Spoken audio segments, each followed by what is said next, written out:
Years ago, Bill Gates co-founded Microsoft and kick-started a new era where software and the Internet overpower machines. Thanks to the exponential growth of Microsoft, Gates was the wealthiest man on Earth for 2 decades until Amazon's Jeff Bezos surpassed him in 2017. Now, for years into a retirement life painstakingly dedicated to reading and philanthropy, Gates has come to a realization economists need to rewrite theory to explain the world that he helped create.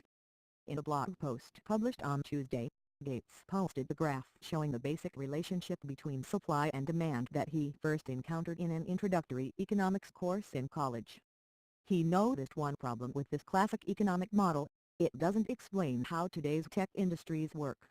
This chart assumes that the total cost of production increases as supply increases, Gates explained. Imagine Ford releasing a new model of car. The first car costs a bit more to create, because you have to spend money designing and testing it. But each vehicle after that requires a certain amount of materials and labor. The 10th car you build costs the same to make as the 1000th car. The same is true for the other things that dominated the world's economy for most of the 20th century, including agricultural products and property.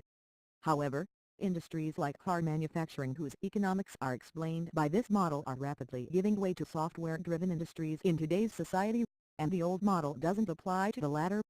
Microsoft might spend a lot of money to develop the first unit of a new program, but every unit after that is virtually free to produce. Unlike the goods that powered our economy in the past, software is an intangible asset. And software isn't the only example. Data, insurance, e-books, even movies work in similar ways, Gates wrote. Gates' epiphany was mainly inspired by a new book, Capitalism Without Capital, by British economist Jonathan Haskell and Style A. Westlake.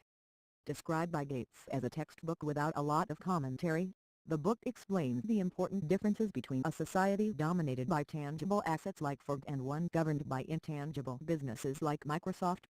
Besides the obvious distinction regarding the cost aspect, the book highlights 3 other inherent differences between the two societies. The first points to the cost of starting a business or failing a business, rather. For example, if you are an entrepreneur considering starting a business, the sunk cost of a failed software company would be significantly higher than a manufacturing company. If a manufacturing company fails, the owner at least can recoup some of the cost by selling off tangible investments like machinery and inventory. Second, unlike manufacturing industries that make physical products with clear ownership, intangible assets are easily taken advantage of by competitors. This is particularly true to the burgeoning shared economy businesses. For instance, Uber's most valuable asset is its network of drivers. But a Uber driver may simultaneously drive for Lyft. Finally, an intangible asset is more valuable when connected to multiple intangible assets than standing alone. Haskell and Westlake illustrated the concept with Apple iPod. By itself, the iPod is nothing more than a mere music player.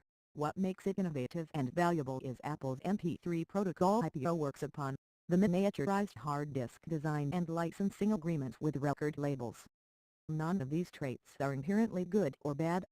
They're just different from the way manufactured goods work, Gates concluded. What the book reinforced for me is that lawmakers need to adjust their economic policy making to reflect these new realities. For example, the tools many countries use to measure intangible assets are behind the times, so they're getting an incomplete picture of the economy. The U.S. didn't include software in GDP calculations until 1999. Even today, GDP doesn't count investment in things like market research, branding, and training, intangible assets that companies are spending huge amounts of money on.